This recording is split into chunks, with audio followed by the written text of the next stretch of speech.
Another day, another gawaing bahay serye. Welcome to my vlog. At dahil nga natapos ko na yung niluluto ko at nakakain na rin kami dyan, ay naghugas na nga ako ng plato.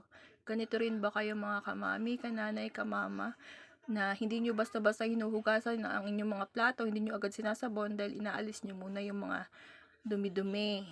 Diba? Dahil nga malansa, madumi pa, kaya naman nililinis ko munang mabuti bago ko sabunan. At habang naghuhugas nga ako dyan, ay may nakasalang na akong mga labahin. Tayong mga nanay talaga, hindi lang iisa ang ginagawa. Napaka-unlimited sa araw-araw at talaga namang nakakapagod. Pero wala tayong choice dahil ginusto nga natin to.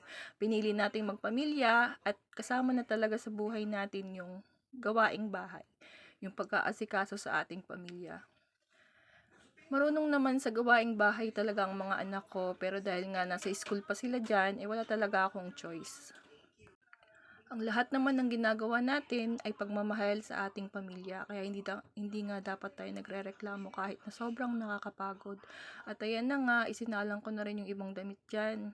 Konti lang naman ang mga damit ko dyan, at ang marami dahil nga marami akong anak, puro damit nga ng mga anak ko yan, dahil nga mga nagsisipasok. At dahil nga magiging busy ako itong mga susunod na araw, tinapos ko na nga yung gawaing bahay ko dyan. Dahil nga hindi rin ako nakalaban ng mga nakaraan. Dahil nga marami rin akong iniintindi, hindi lang yung gawaing bahay talaga. Kakayanin ko pa kaya ito kung sasabayan ko pa ng hanap buhay? Pero ganun talaga eh. Ang buhay may asawa ay hindi lang naman gawaing bahay, kundi kailangan din naman natin kumita. Dahil hindi lang naman iisang pangangailangan natin, lalong-lalo na marami tayong anak, marami tayong binabayaran, marami tayong bills. Kaya kailangan kahit sa konting halaga, kahit sa simpleng mga pwede nating maitulong, igagawin talaga natin. Kaya naman, go lang ng go. Tayong mga nanay, hindi pwedeng mapagod.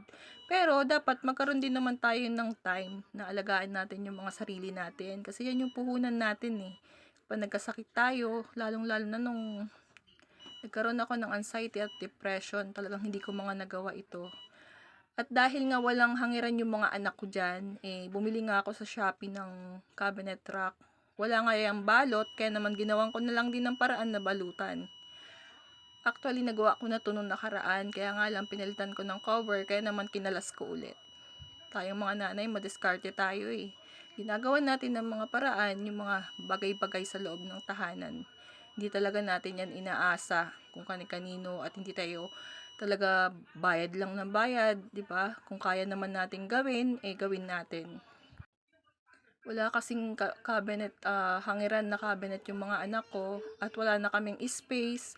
Kaya ginawan ko na nga lang din ng ganyan, binilihan ko ng ganyan. At yan nga, para naman maging maayos yung kwarto ng mga anak ko. At ganyan nga yung itsura niyan. Kaya naman nung natapos ko ito na nga, nilagyan ko na rin agad ng mga damit. At yan, nakababad nga yung aking mga idadowny. At yan na nga, natapos ko na. Thank you guys for watching. Lagi natin piliin maging positive at God bless everyone.